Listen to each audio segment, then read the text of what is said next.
नमस्कार दोस्तों, आपके अपने चैनल हमारे संस्कार में आपका बहुत बहुत स्वागत है। आज हम आपके लिए आषाढ़ पूर्णिमा के बारे में जानकारी लेकर आए हैं। आषाढ़ पूर्णिमा का व्रत किस दिन रखें, कैसे करें, पूजा की विधि, उसके उपाय एवं महत्व। लेकिन उससे पहले अगर आप हमारे चैनल पर नए हैं, अभी तक आपने चैनल को सब्सक्राइब नहीं किया है, तो प्लीज़ आपसे निवेदन है कि हमारे चैनल को सब्सक्राइब करें, वीडियो को लाइक करें, ज़्यादा से ज़्यादा शेयर करें ताकि यह जानकारी और लोगों तक भी पहुंच सके, उन्हें भी इसका लाभ प्राप्त हो सके। बेल आइकन को दबाना ना भूलें ताकि हमारी आगे आने वाली वीडियो की जानकारी नोटिफिकेशन के जरिए आपको मिल जाया करे। तो एक बार मेरे साथ बोलिए, ओम नमो भगवते वासुदेवाय नमः। हर हर महादेव। आषाढ़ मास की पूर्णिमा तिथि को गुरु पूर्णिमा के रूप में भी जाना जाता है। इस दिन शिष्य अपने अपने गुरुओं की पूजा अर्चना करते हैं और उनके प्रति अपना आभार प्रकट करते हैं। ऐसा माना जाता है कि इस दिन चारों वेदों के ज्ञान देने वाले महर्षि वेद व्यास जी का जन्म हुआ था। यही कारण है कि इसे व्यास पूर्णिमा भी कहते हैं। महर्षि वेद व्यास जी ने पहली बार मानव जाति को चारों वेदों का ज्ञान प्रदान किया था, जिसके कारण उन्हें प्रथम गुरु की उपाधि प्रदान की गई। पूर्णिमा तिथि भगवान विष्णु को समर्पित होती है और इस दिन माता लक्ष्मी जी की भी पूजा करने का विधान है और उनकी विधि विधान से पूजा करने से घर में सुख समृद्धि का आशीर्वाद मिलता है। इस पावन दिन पर सुबह जल्दी उठकर यदि हो सके तो किसी पवित्र नदी में स्नान करें। अगर वह संभव नहीं है तो फिर आप अपने नहाने के पानी में गंगा जल मिलाकर भी स्नान कर सकते हैं। पूर्णिमा के दिन भगवान विष्णु की पूजा अर्चना का विशेष महत्व होता है। भगवान विष्णु की पूजा करते समय कुछ विशेष मंत्रों का जाप करें, जैसे कि हरे कृष्णा महामंत्र का, या ओम नमो भगवते वासुदेवाय नमः, ओम श्री विष्णवे नमः। इन मंत्रों का जाप कर सकते हैं। ओम श्री महालक्ष्मी नमः मंत्र का जाप महालक्ष्मी जी की पूजा करते समय अवश्य ही करें। गुरु पूर्णिमा के दिन महर्षि वेद व्यास जी की पूजा करने से भी विशेष फल की प्राप्ति होती है। इस दिन अपने अपने गुरुओं का ध्यान करके अपने गुरु के चरण छूकर उनका आशीर्वाद प्राप्त करें। सुबह के समय विधि विधान से पूजा करके व्रत प्रारंभ किया जाता है। इस व्रत में नमक का सेवन नहीं किया जाता। दिन भर उपवास रखें। दिन के समय यदि सामर्थ्य हो तो श्री सत्यनारायण भगवान की कथा का पाठ करवाएं या खुद करें, या आप मोबाइल आदि के माध्यम से भी सत्यनारायण भगवान की कथा सुन सकते हैं। दिन भर उपवास रखें। शाम के समय एक बार फिर विधि विधान से पूजा करके संभव हो तो शाम के समय भी पूर्णिमा के व्रत की कथा पढ़नी या सुननी चाहिए। और पढ़ने या सुनने से भी ज़्यादा अगर आप दूसरों को इस कथा का सुनाते हैं तो उसका आपको कई गुना ज़्यादा फल मिलता है। शाम को चंद्रोदय होने पर एक लोटा भरकर जल रखें। उसमें अक्षत, शक्कर या मिश्री या बताशा डालकर सफ़ेद पुष्प डालकर चंद्र देवता को ओम सह चंद्रमसे नमः, ओम सोम सोमाय नमः इन मंत्रों का जाप करते हुए जल का अर्घ दें और अपनी जगह खड़े होकर 3 बार परिक्रमा करें। सुबह और शाम तुलसी जी के पौधे की पूजा करना ना भूलें। शाम के समय पवित्र पौधे को जो भी आपके आसपास हो, आपके घर में हो, जैसे तुलसी जी का पौधा, शमी का पौधा या बेल का पौधा या आंवले का पौधा, तो वहां पर दीपदान करना भी बहुत शुभ माना जाता है, क्योंकि पूर्णिमा तिथि पर किए गए दीप का दान विशेष पुण्य फलदायी होता है। शाम के समय आप फलाहार कर सकते हैं। बहुत से लोग इस दिन खीर का सेवन करके व्रत का पालन करते हैं। खीर का भोग पहले माँ लक्ष्मी जी को और चंद्र देवता को लगाया जाता है, फिर उसी को प्रसाद रूप में ग्रहण करके व्रत खोला जाता है। पूर्णिमा तिथि पर किए गए दान का पुण्य कई जन्मों तक प्राप्त होता है, यानी कि वो अक्षय होता है। इसीलिए आज आप अपनी सामर्थ्य के अनुसार अन्न, धन या वस्त्र का दान दे सकते हैं। दान हमेशा किसी योग्य व्यक्ति को ही दें या फिर मंदिर में पुजारी जी को दान दे देना चाहिए। पूर्णिमा तिथि पर भगवान शिव सहित पूरे शिव परिवार का पूजन भी करना चाहिए। अब जानते हैं इस बार पूर्णिमा तिथि कब से प्रारंभ होगी और कब समाप्त होगी। पूर्णिमा का व्रत कब रखा जाएगा और उसके पालन का समय क्या रहेगा। तो चलिए बताते हैं। साल 2024 में इस बार पूर्णिमा तिथि 20 जुलाई शनिवार को शाम 6 बजे से शुरू होगी और 21 जुलाई रविवार की दोपहर 3:47 पर समापन हो जाएगा। क्योंकि 20 जुलाई को शाम को सूर्यास्त से बस कुछ ही देर पहले तिथि प्रारंभ हो रही है, इसीलिए पूर्णिमा का जो व्रत है वह शनिवार को नहीं रखा जाएगा। आप चंद्र देवता की पूजा या शाम की जो पूजा होती है वह 21 जुलाई रविवार को ही करेंगे। 21 जुलाई रविवार के दिन ही पूर्णिमा का व्रत और स्नान दान किया जाएगा, क्योंकि हिंदू धर्म में उदया तिथि मान्य होती है और सारे व्रत उदया तिथि के हिसाब से ही किए जाते हैं। इसी दिन श्री सत्यनारायण भगवान का व्रत भी रखा जाएगा और दोपहर के समय व्रत की कथा का पाठ का श्रवण भी किया जा सकता है। 21 जुलाई रविवार को सूर्योदय होगा सुबह 5:57 पर और सूर्यास्त शाम को 7:09 पर होगा। ब्रह्म मुहूर्त 4:20 से 5:08 तक रहेगा। अभिजीत मुहूर्त दोपहर 12:06 से 12:59 तक रहेगा। अमृत काल 6:15 से 7:45 तक रहेगा। अमृत काल को अति शुभ माना जाता है, इसीलिए इस काल में आप शाम की पूजा करके इसी शुभ मुहूर्त में आप अपने व्रत का पारण भी कर सकते हैं। राहु काल दोपहर 4:30 से 6 बजे तक रहेगा। 21 जुलाई रविवार को चंद्रोदय शाम 7:31 पर होगा। चंद्र देवता की पूजा उसी समय की जाएगी। 7:31 के बाद अमृत काल समाप्ति से पहले पहले आप कभी भी कर सकते हैं, व्रत का पारण भी कर सकते हैं।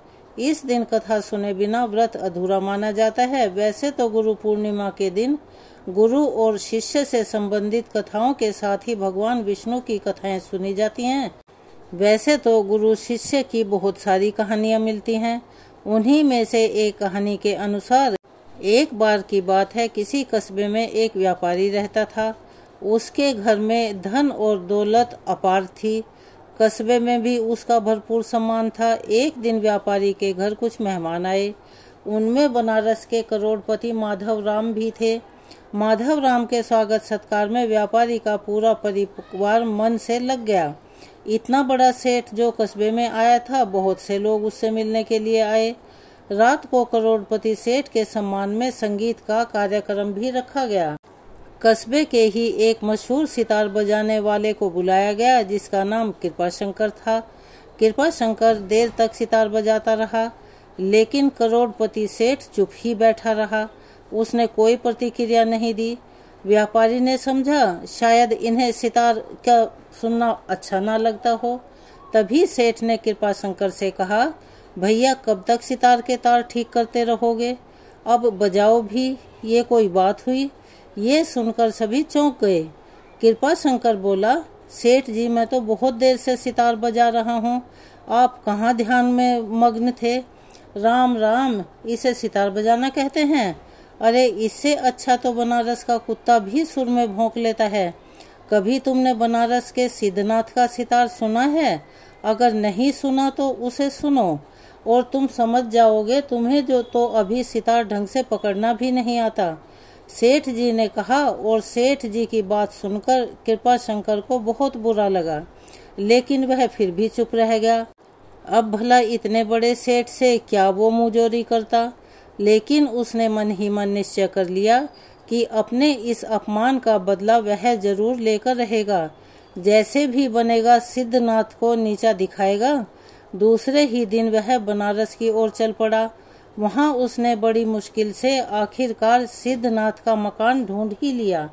सिद्धनाथ राजा के दरबारी सितार वादक थे। बड़ी मुश्किल के बाद उनसे मिलना हुआ। कृपाशंकर बड़ा ही धूर्त और चालाक था। उसने जाते ही सिद्धनाथ के पैर पकड़ लिए और बोला, आचार्य मैं तो आपसे सितार सीखना चाहता हूँ, बड़ी दूर से आया हूँ। सिद्धनाथ ने कृपाशंकर को सिर से पैर तक देखा, फिर बोले, मैं तुम्हें शिष्य नहीं बनाऊंगा। यह सुनकर कृपाशंकर को क्रोध तो आया, लेकिन वह अपने क्रोध को पी गया और चुप रहा। उसने देखा ऐसे तो बात नहीं बन पाएगी। तब वह सिद्धनाथ की पत्नी की खुशामद करने लगा। सिद्धनाथ की पत्नी को उस पर दया आ गई। किसी तरह उसने अपने पति को भी मना लिया। अब सिद्धनाथ बड़े सज्जन व्यक्ति थे। उन्होंने कृपा शंकर को शिष्य बनाया तो सारा स्नेह उसके ऊपर उड़ेल दिया। धीरे धीरे उसे सितार की सारी गहरी विद्या सिखा दी। कृपा शंकर तो इसी अवसर की ताक में था। सब कुछ सीख कर वह सिद्धनाथ से एक दिन बोला कि आचार्य, अब आप काफी बूढ़े हो गए हैं, इसीलिए आप अपनी जगह मुझे दरबार में रखवा दीजिए। सिद्धनाथ ने सोचा मेरा शिष्य कह तो सही रहा है। तब उन्होंने उसकी बात मान ली। राजा से कहकर कृपा शंकर को दरबार में रखवा दिया। अब दरबार में नौकरी पाते ही सिद्धनाथ के तो तेवर बदलने लगे। अवसर का लाभ उठाकर उसने एक दिन राजा से कहा, राजन, आप मेरे गुरु को जितनी तनख्वाह देते हैं उतनी मुझे भी दीजिए। मैं भी तो संगीत में उनके ही समान निपुण हूँ। सुनकर राजा चौंक पड़े और बोले, मैं परीक्षा लेकर देखूंगा। अगर तुम सितार विद्या में उन्हीं की तरह से हो और उतने ही निपुण निकल गए तो तुम्हें भी उतनी ही तनख्वाह मिला करेगी। अब सिद्धनाथ ने यह बात सुनी तो वह डर गए। उन्हें लगा कि बुढ़ापे में हाथ काम से चला जाएगा तो मुझे कहीं दूसरी जगह काम भी नहीं मिलेगा। उसको ये भी महसूस होता था कि बुढ़ापे में हाथ कांप जाते हैं और कृपा शंकर तो जवान है, मैंने तो अपनी सारी विद्या उसे सिखा दी है, वह तो मुझे जरूर हरा देगा। शिष्य की चुनौती से गुरु के सिर पर चिंता सवार हो गई। उनका खाना पीना छूट गया और सारा दिन रात वह चिंता में ही घुलने लगे। इधर पत्नी भी बड़ी परेशान हुई, मगर वह करे तो क्या करे, वह भी लाचार थी। उसे खुद पर बड़ा ही क्रोध आ रहा था। उसी की जिद पर तो कृपा शंकर को शिष्य बनाया गया था। शाम का समय था। सिद्धनाथ एक पेड़ के नीचे बहुत ही चिंतित अवस्था में बैठे हुए थे। तभी वहां पर गंधर्व राज प्रकट हुए और पूछा, आचार्य, क्या बात है, आप इतने दुखी क्यों हैं? आपको अपने जीवन भर संगीत की साधना की है। मैं आप पर बड़ा ही प्रसन्न हूँ।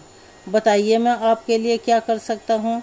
गंधर्व राज को देखकर सिद्धनाथ ने प्रणाम किया और फिर अपनी समस्या गंधर्व राज को बताई। गंधर्व राज सुनकर मुस्कुराए, बोले, चिंता मत करो, दरबार में जाकर सितार बजाओ, कृपा शंकर कभी भी नहीं जीत पाएगा। इसके बाद गंधर्व राज ने सिद्धनाथ को 3 गोलियां दी और उसे चुपके से कुछ समझा दिया। ठीक समय पर दोनों दरबार में पहुंचे। राजा का आदेश पाकर सितार बजाने की प्रतियोगिता शुरू हुई और सिद्धनाथ बूढ़े थे, उनकी उंगलियां उतनी तेजी से नहीं चल पा रही थी। इधर कृपा शंकर के मन में बड़ा उत्साह था और वह पूरी लगन से सितार बजा रहा था। सभी को लगा कि आज तो गुरु अपने शिष्य से हार जाएंगे, लेकिन तभी अचानक से चमत्कार हुआ। सिद्धनाथ ने सितार का एक तार तोड़ दिया। सितार अभी भी 7 स्वरों में बज रहा था। लोगों ने खूब तालियां बजाई। यह देखकर कृपा शंकर ने भी अपने सितार का तार तोड़ दिया, लेकिन तार के टूटते ही उसका तो एक स्वर ही गायब हो गया। इस तरह सिद्धनाथ ने सितार के 7 तार तोड़ दिए। गंधर्व राज का वरदान, उनका सितार फिर भी 7 स्वरों में बजता रहा। उधर कृपा शंकर भी अपने गुरु को देखकर तार पर तार तोड़ता गया और अंत में वह सितार की लकड़ी को पीटने लगा। यह देखकर सभी दरबारी और राजा जोर जोर से हंसने लगे। अब गुरु की जीत हो गई। तभी सिद्धनाथ ने एक गोली आसमान में उछाली, तुरंत ही आसमान सतरंगी हो गया। दूसरी गोली फेंकने पर आकाश में सितार की ध्वनि फूट पड़ी और तीसरी गोली के फेंकते ही घुंघरू की खनक से आकाश गूंजने लगा। ऐसा लगा जैसे कोई नाच रहा हो। यह सारा चमत्कार गंधर्व राज ने ही किया था। अब सभी लोग सिद्धनाथ की विद्या की सराहना करने लगे। यह देखकर कृपा शंकर कुटर लगा। वो वहां से भागने लगा, लेकिन राजा के सेवकों ने उसे पकड़ लिया। राजा बोला, मूर्ख गुरु को अपमानित करने के लिए तुझे क्या दंड दिया जाए? वह तो डर के मारे कांप रहा था। हाथ जोड़कर राजा से क्षमा मांगने लगा। सिद्धनाथ को उस पर दया आ गई। तब राजा से कहकर उसे क्षमा करवा दिया गया, किंतु राजा ने आज्ञा दी कि तुम तुरंत यह राज्य छोड़कर यहाँ से चले जाओ, अन्यथा तुम्हारे साथ बहुत बुरा होगा।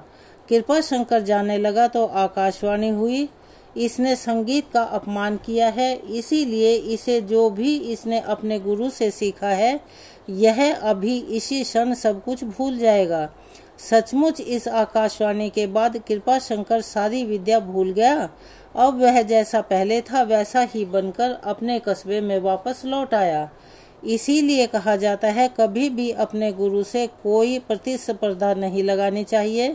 अपने गुरु की सलाह का, अपने गुरु की सिखाई हुई शिक्षा का सदैव सम्मान करना चाहिए, क्योंकि गुरु गुरु होता है और शिष्य शिष्य होता है। गुरु पूर्णिमा मनाने के पीछे कारण यह है कि इस दिन महर्षि वेदव्यास जी का जन्म हुआ था। गुरु पूर्णिमा के संबंधित पौराणिक कथाओं के अनुसार महर्षि वेदव्यास जी भगवान विष्णु के अंश स्वरूप कला अवतार हैं। उनके पिता का नाम ऋषि पराशर और माता का नाम सत्यवती था।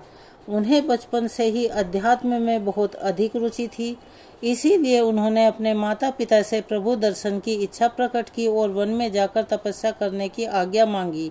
लेकिन माता सत्यवती ने वेदव्यास जी की इस इच्छा को ठुकरा दिया।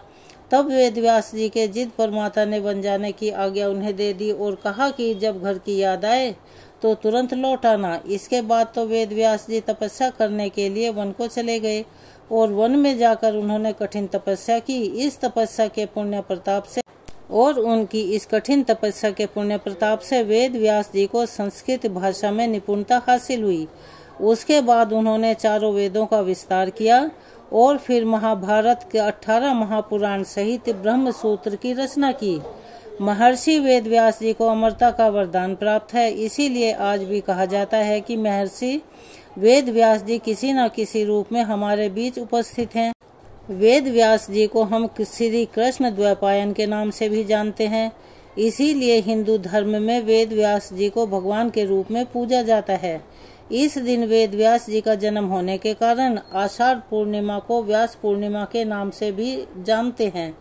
तो यह थी आज की कथाएं। आपको कैसी लगी? कमेंट्स बॉक्स में अपनी राय अवश्य लिखें। यदि आप हमारे चैनल पर नए हैं और अभी तक आपने चैनल को सब्सक्राइब नहीं किया है तो आपसे निवेदन है कि हमारे चैनल को सब्सक्राइब करें, वीडियो को लाइक करें, ज़्यादा से ज़्यादा शेयर करें ताकि यह जानकारी और लोगों तक भी पहुंच सके, उन्हें भी इसका लाभ प्राप्त हो सके। बेल आइकन को दबाना ना भूलें ताकि हमारी आगे आने वाली वीडियो की जानकारी आपको नोटिफिकेशन के जरिए मिल जाया करे। अपना सहयोग और प्यार हमें ऐसे ही देते रहें। कमेंट्स बॉक्स में ओम नमो भगवते वासुदेवाय नमः, हर हर महादेव, ओम श्री गुरुवे नमः लिखना ना भूलें। धन्यवाद।